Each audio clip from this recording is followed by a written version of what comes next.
This is Dr. Anirban Deb and I got a rank of 1 in this INI CET 2022 November session. My journey for the entrance examinations began in third year when I joined a foundation course, but due to my prior engagements in co-curricular activities, I could not focus on that much. But in final year, I had that desire in me that I need to give my best in the final year clinical subjects, because that was a part which made me feel actually like a doctor. So I started thoroughly preparing for my entrance examination as well as my final year university examinations with the same grit and strength. During the COVID pandemic, my routine had totally changed. I was confined to my home and all I had were some of my books which I had brought from my hostel, and there were online resources, the Zoom meetings, the Google Meets, which was so new to me. But then slowly within 2 or 3 weeks, I gathered the pace, I gathered all my resources and started studying in a very steadfast manner all the 4 subjects which were very important for my preparation at that point of time. And in final year, I had most, if not all of my notes that would be required for my further journey for the entrance examination preparation. So my real strategies began in internship after I passed my final year with flying colors. Then I started doing MCQs and previous year questions which were focused solely on the entrance examination preparations. But somehow I also knew that I had to focus on my internship postings as well, because those were the clinical postings which helped me feel like a doctor, and this was the only chance that I would be able to have an experience in all those subjects which I would not maybe pursue in future. So I took my internships very seriously, and in whichever leisure time I got, I would rather spend it with my friends with some quality time, or it would be my MCQs and notes which I would revise. Whichever small time I would get, I would spend maybe 30 minutes to 1 hour in those hectic days which made me feel very depressed. But whenever I got free time in the weekends, or if I took a day off maybe in a hectic posting, I made sure that I read some non-fiction storybooks also to keep myself engaged, and as well as give at least 4 to 6 hours for revising my notes and MCQs. But then after my internship ended, there came the realization that I need to maybe break some barriers and focus wholeheartedly on the entrance examination preparation. But given the May exam was just 1 month away, I thought that maybe I needed a break, and so I went for a trip with my family. After I came back, now I was more focused and steadfast that I need to get through in these 6 months, maybe if not in the May session. So I gave the May session. I tried to revise some of the important topics for the exam which were asked from the previous year questions, and I could not revise them all, but I got a fair good rank, which made me believe that I could do better in the upcoming NEET exam, which was just 2 weeks away, and the INI CET November session, which was 5 months away, for which I could prepare my entrance preparation. I could begin quite earlier.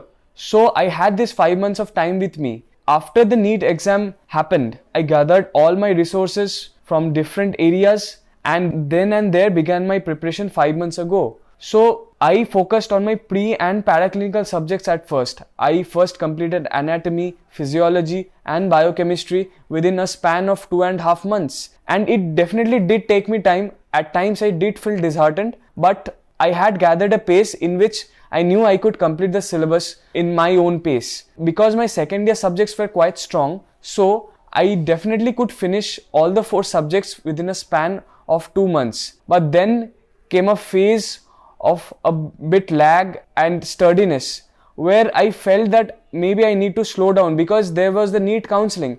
Again, influenced by a lot of my seniors and professors, thought that maybe I should take a seat because I had got a quite good rank in NEET. That was 168. So I thought that maybe I could not waste the seat. And so I participated in NEET counseling, where definitely my entrance examination preparation did take a bit of hitting. After I realized that the NEET counseling was a bit delayed and everything was going very unpredictably, so I again began my preparation for my clinical subjects. Solely for the INI CET November session, I began doing previous year questions, and I did most of what I could do. After a time came when I had to finally choose a college via the NEET PG counseling, I went to the college which I was allotted.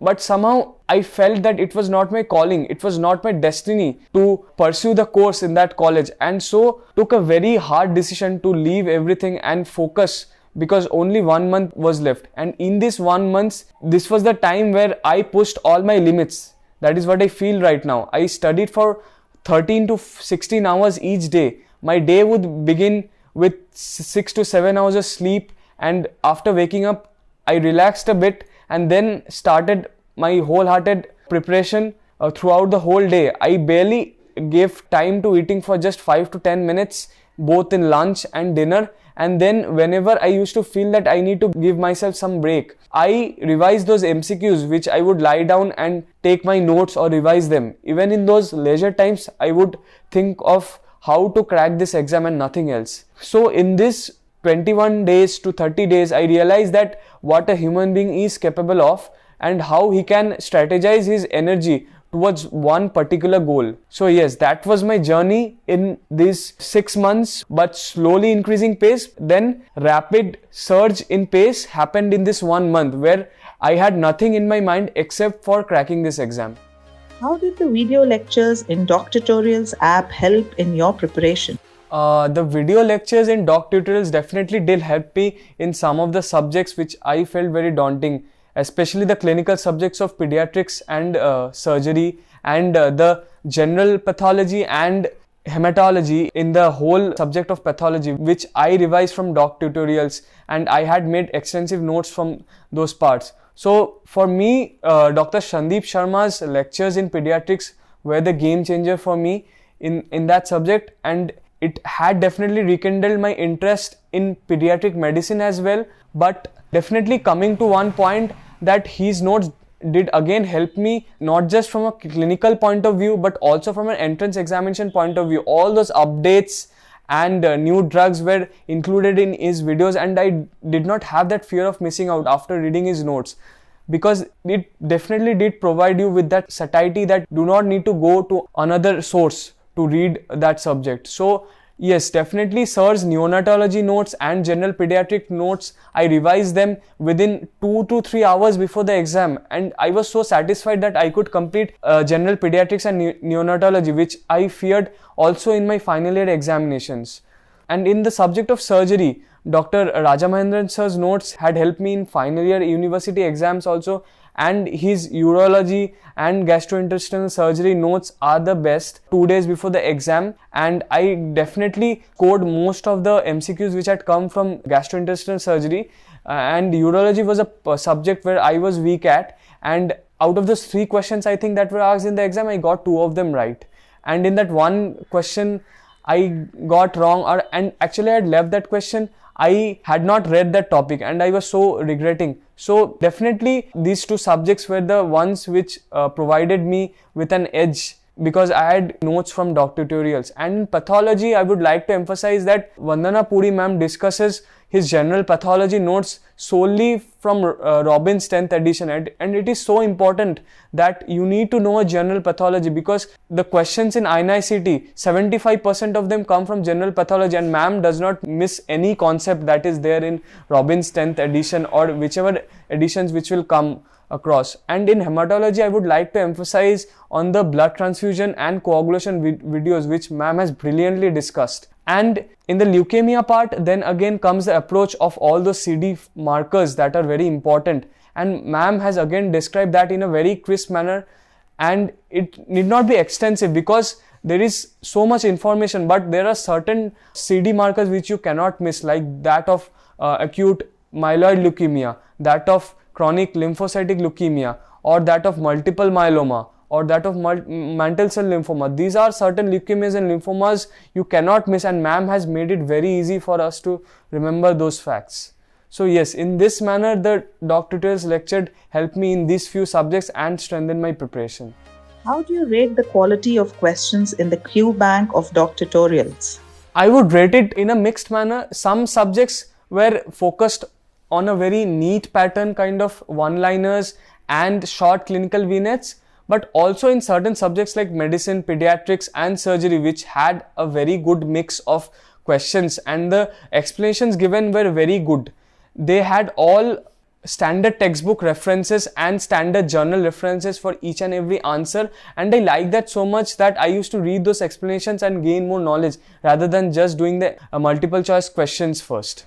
What, according to you, is the importance of writing grant tests for a PG aspirant?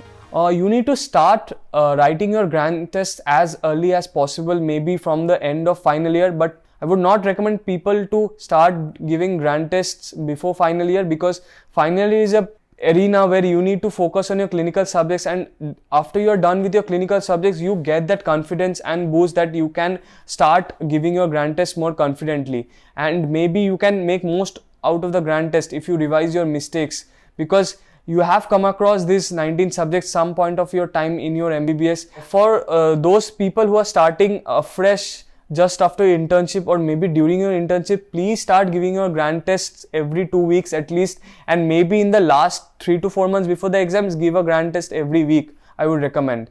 And for the subject wise tests, please do definitely give your subject wise test before reading the subject, because if you read the subject and give your exam subject tests, then you would have a very false sense of confidence that you are scoring so much well just after reading the subject. But if you give them before reading the subject, then you know what your basal knowledge is and what your foundation is in that subject, and which all topics which you need to focus. Maybe those are the topics which you would again miss if you are not in that state of preparation. So yes, definitely do give your subject wise tests also before reading your subjects, and grant tests should be done as frequently as possible, and reviewing the grant test is again more important than just giving your grant test and waiting for a score or rank. Reviewing those topics which have come for the grant test is again so important, and the grant test should be at least twice fortnightly.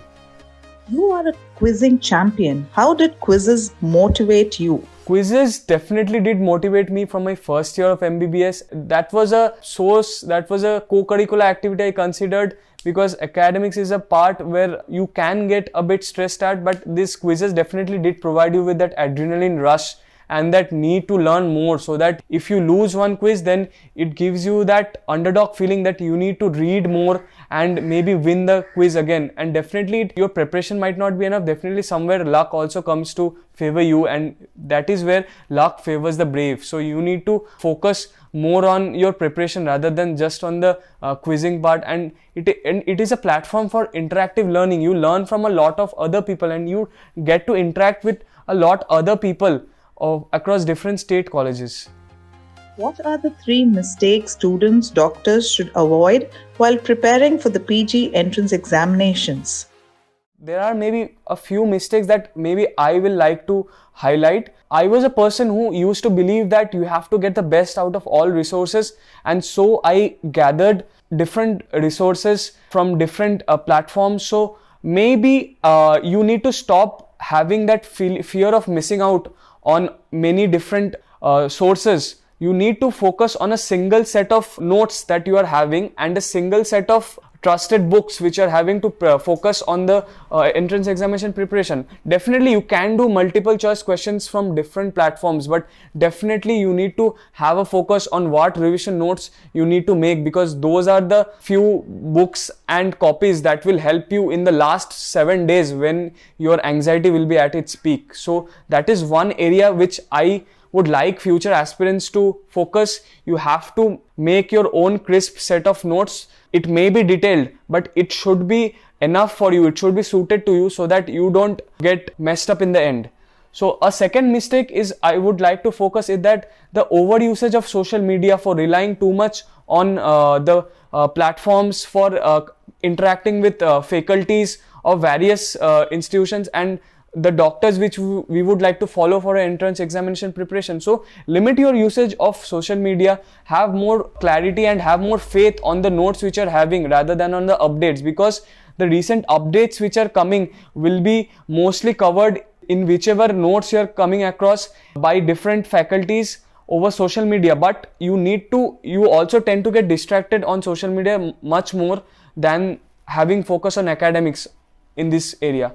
So yes, this is the second point which I would like to focus. And the third point is that not giving due importance to the strategy and just going on reading notes or just mindlessly doing multiple choice questions and previous year topics very superficially. For an exam like INI CET, you need to focus on the depth of certain previous year topics and not just the questions. So the topics matter rather than the questions. And for an exam like Neet, you need to have your strategy for covering most of the topics and maybe not going to the depth. So the strategy for this central examinations and Neet do differ a bit, and you need to focus on that part and just not have a very solitary way towards a certain preparation. So maybe you need to diversify your preparation for these two exams in mind, and whichever exams you're preparing, your strategy should be very unique to yourself and not maybe follow others that much.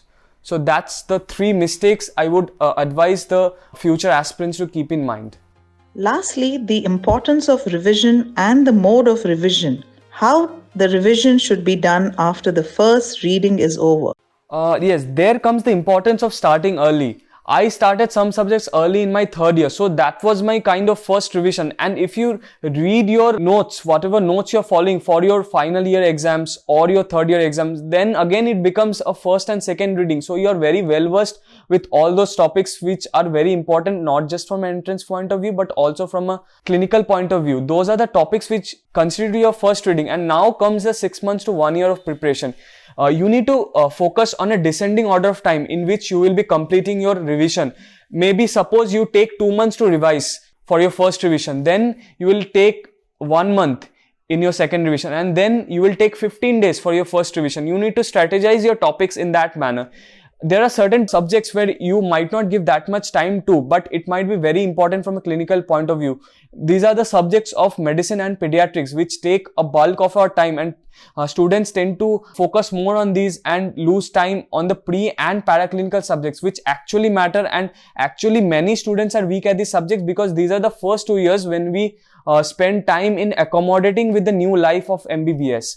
So maybe we need to focus more on pre and paraclinical subjects, which is especially true for the INI CET point of view. But for the NEET aspirants, I would like you to focus more on subjects like obstetrics and gynecology, community medicine and ophthal, and the short subjects, which definitely do matter a lot and constitute a large portion apart from the pre and paraclinical subjects, which are very important. And definitely they also give you a foundation to get good marks in the other subjects of medicine, pediatrics and radiology as well. So yes, definitely in a very crisp and descending order of sequence of time, you need to strategize your revision and not just get to do whole of the syllabus within every reading. You have to select your weak areas. You have to select those volatile topics which you would be reading not just thrice or twice, but maybe 10 times, and which includes reading the explanations of the multiple choice question as well.